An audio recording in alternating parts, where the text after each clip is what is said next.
Right, well, an update on what I've got done so far. This reel, I discovered that the grease had completely dried out on it. Well, first step, I've made it so the machine stands upright now when you use it. Makes it a bit easier to use and also a bit easier to service. But if I spin the machine round, if you look back here, that little clip there, you have to take that clip out.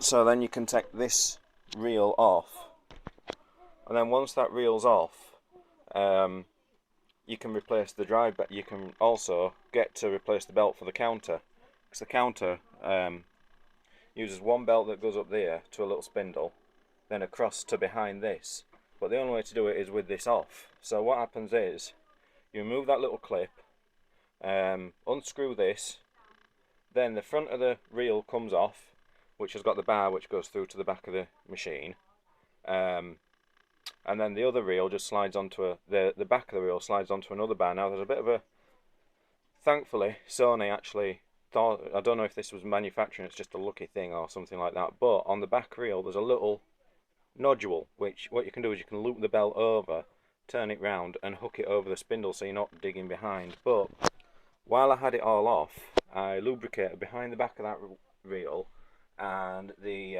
bar that goes back with some of this stuff. Apparently it is supposed to be really good. Now while I had it off, this little drive thing here that I said in a previous video connects to the this spindle for rewind.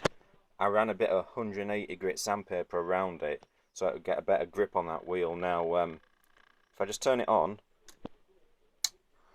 you just gotta love it when with the stuff from the 1970s when you can run it without cases. It's brilliant. So you can see now it is spinning up and working. What I'll do is, like I said, what I'll do now is I'll turn the music down, off, but leave it running so you can actually see the mechanism at work. So, like I said, that's the supply reel. Like I said, you can see it's now going over the erase head, which isn't activated, over the record head, which isn't activated, and over the playback head, which is playing back. And it goes through the capstan to tension the tape, and then it goes up there.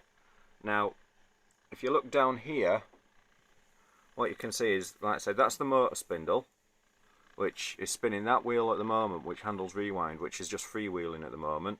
But if you look a little bit further, if you look down, you can just see a black wheel there. What that is that's a black rubber wheel, and that clamps against that spindle, and then it clamps against this metal flywheel here, which powers this, because on these old tape drives they have multiple tape speeds, and the way it works is that, if you notice, the spindle, the big spindle and the motor spindle have different steps on it. What happens is, I'll turn it off, this dial here, it alters the, you can see it moving the mechanism there, it moves that rubber idler wheel. So depending on where the wheel sits in relation to those two pulleys is how fast it turns. Like I say, it's a very clever system, but this is what I want to show you. The rewind is still a bit slippy, but if I just start it off, you see, no more noise. So that's a good thing. So that still needs a bit more sanding, but at least it's rewinding on its own now.